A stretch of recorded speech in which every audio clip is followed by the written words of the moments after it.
Oi pessoal, tudo bem? Hoje eu quero mostrar como eu faço mudas de manacá da serra, uma das plantas mais pedidas aqui no canal. É uma planta que produz lindas flores, eu vou colocar algumas fotos delas aí. I walk to you so I can be close to you. O processo é bem simples, mas requer alguns detalhes para que funcione bem. Olha, eu tenho já algumas aqui, olha. Vamos dar uma olhadinha mais de perto? Desse lado eu tenho a chuva de prata, né? Muitas enraizadas já. E também tem o vídeo mostrando como eu faço aqui no canal, tá? Deem uma olhada lá. E desse lado o manacá da serra. E aqui nós podemos ver já as raízes desta pequena estaca. Aqui mais. Aqui outra. Mais uma e outra aqui. Tá? Vejam aí que interessante, né? Que bacana, olha aí. Estas já estão boas para ser replantadas. Ok? Então vamos lá, eu vou começar mostrando como se faz a coleta da estaca, né? Qual é a melhor estaca, herbácea, semi-lenhosa, lenhosa, tá? Então vamos lá. Ah, inclusive, olha que interessante. Uma flor está vindo aí, não sei se vai vingar, né? Mas ela está vindo.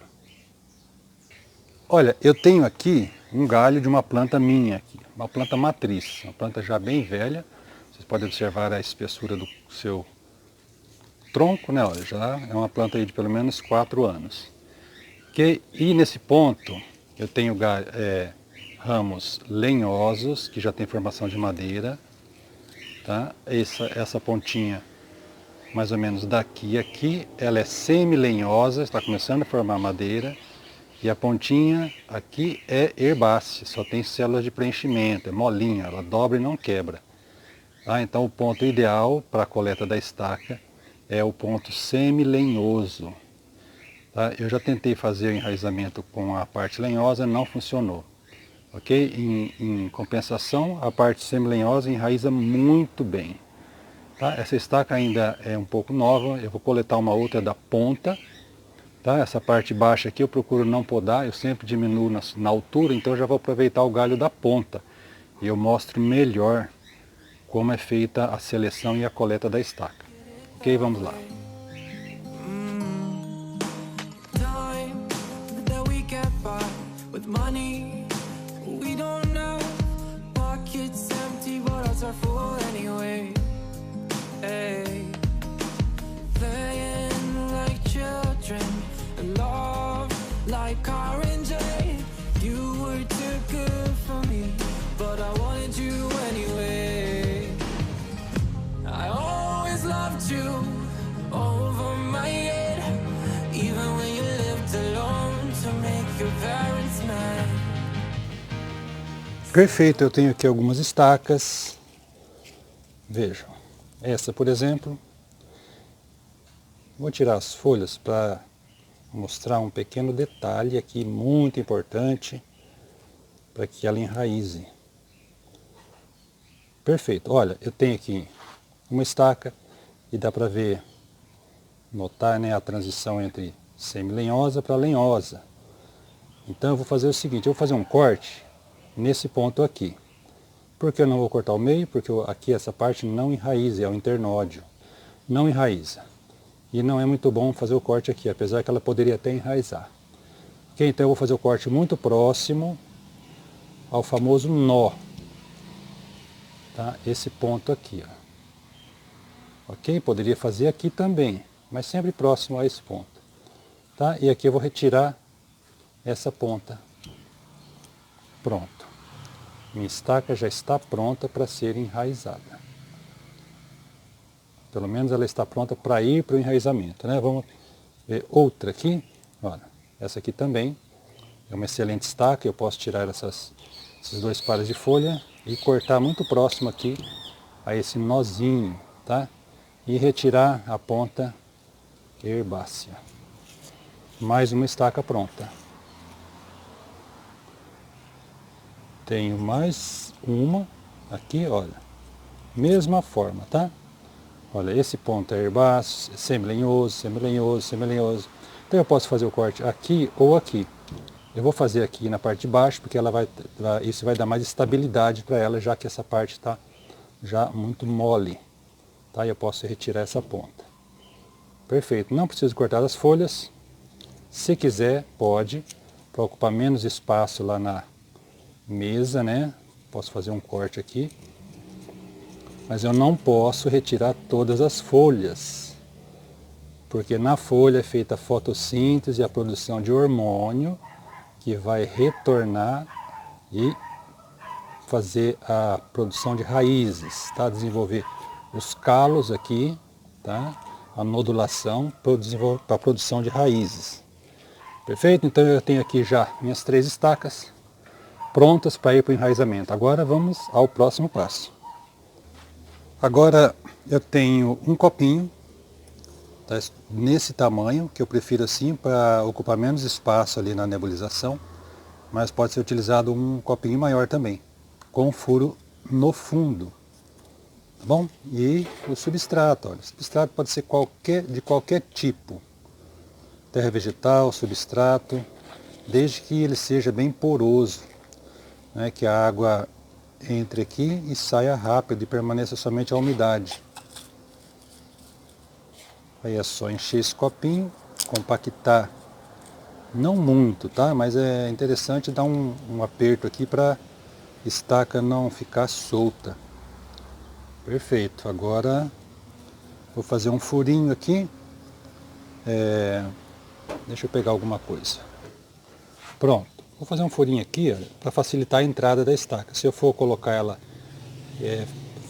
fazer o furo com ela, não vai, ela vai acabar quebrando, tá? Então, olha, pode colocar um até dois nozinhos, tá? Aqui dentro. Pronto, está feito. Agora ela vai para nebulização. Agora a estaca vem para nebulização. Essa nebulização ela é automática. A cada 8 minutos ela é acionada e fica ligada por alguns segundos apenas, somente para molhar as folhas e manter a estaca hidratada até o enraizamento. Caso contrário, ela iria desidratar, secar e morrer. Ok? Essas estacas não precisam do uso de hormônio. Elas enraizam muito bem sem o uso de hormônios. Muito bem mesmo. E eu já testei hormônios nessas estacas. Olha, acabou de ligar. Olha. Não sei se dá para ver no vídeo. Eu já testei hormônios nas estacas e o hormônio acabou matando essas estacas. Tá? Então não há necessidade. Ela enraiza muito bem sem o uso desses hormônios. Eu acredito que a maioria das pessoas não tenham a nebulização automática, né? Que torna possível o enraizamento dessa estaca e de muitas outras, né? Facilita muito o trabalho. E você pode tentar de uma outra maneira, né? Por exemplo, eu tenho aqui a minha estaca, nesse copinho, eu vou borrifar água nela e depois vir com uma PET, cortado somente a parte de cima e fazer isto, olha, para manter a umidade aqui dentro.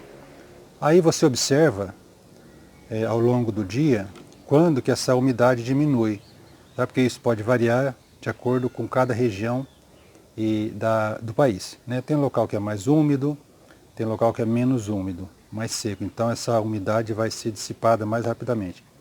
Borrifa novamente e cobre. Essa é uma das maneiras para se substituir a nebulização contínua, né? Nesse caso, interessante você fazer várias estacas, porque o índice de enraizamento vai ser menor, mesmo assim ela vai enraizar. Okay? Dentro de 30 dias, mais ou menos, elas já vão começar a enraizar. Ok? Então agora vamos ao replantio das estaquinhas já enraizadas. Eu tenho aqui terra com substrato, mais ou menos 70% de terra e um restante de substrato. Esse substrato é para enriquecer mais a terra e torná-la um pouco mais fofa, um pouco mais aerada, tá? Assim ela não vai compactar tanto. Então eu já tenho aqui o meu saquinho de mudas pronto. E eu vou retirar essa muda daqui. Olha aí. Que bacana, né? E agora vai para a casinha nova.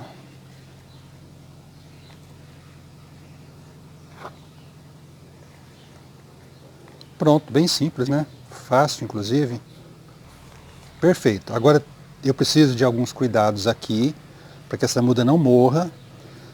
Ela estava num ambiente úmido, frio, fresco pelo menos, e ela não pode haver uma troca de ambiente muito repentina, muito brusca, né? Então eu vou fazer o seguinte, eu vou colocar ela num local sombreado. Eu costumo deixar próximo ali a minha nebulização, porque o ambiente é bem úmido e fresco. Tá? Mas de qualquer forma, você pode manter essa muda num local sombreado, embaixo de um pé de manga ou de outras frutíferas, tá? Que tem um sol raleado para ela não sentir tanto essa mudança. Um detalhe que eu quero comentar é sobre o substrato usado para o enraizamento. Tá? Muita gente costuma utilizar areia também, areia lavada, areia de construção. Eu não gosto de utilizar areia lavada, tanto é que eu tenho uma playlist aqui sobre goiabas também. Eu mostro como que é feito uma muda de goiaba desde a coleta da estaca lá no campo. Eu visitei um produtor, fiz a coleta, mostrei exatamente qual é a estaca, até o processo de já produção, de podas inclusive. Então eu mostrei todo esse passo a passo. E eu até experimentei o enraizamento dela e de outras espécies na areia, mas eu não gostei porque a areia compacta muito, é muito pesada e na hora do manuseio ela acaba arrebentando as raízes. Tá? Por isso que eu prefiro utilizar algum tipo de substrato, que é muito mais leve e mais fácil. Mais uma dica importantíssima para que essa estaca ou qualquer outra em raiz é a quantidade de luz. Tá? Essas estacas têm que receber sol, pelo menos 3 horas de sol. Tá? De preferência o sol da manhã. A incidência pode ser direta, não tem problema, desde que a estaca permaneça úmida, hidratada. Tá? Mas ela precisa receber sol para que os processos químicos aqui aconteçam e ela enraize. Tá? Você não pode mantê-la numa sombra. Vai haver um excesso de umidade, fungos, vão aparecer ali, musgo, e ela não vai enraizar, vai acabar apodrecendo. Tá? Então, não se esqueça e não tenha medo. Sol nela, bastante sol. Outra dica importante é a época. A melhor época para se fazer o enraizamento do manacá da serra e algumas outras espécies é no início da primavera.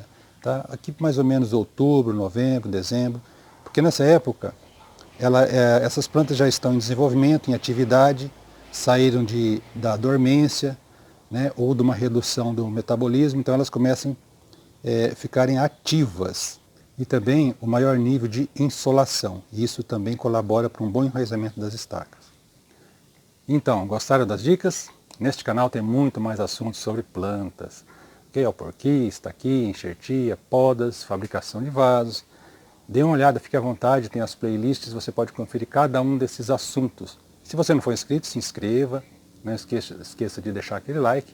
E também ativar o sininho e clicar em todos para ser notificados quando eu postar novos vídeos. Valeu, até a próxima.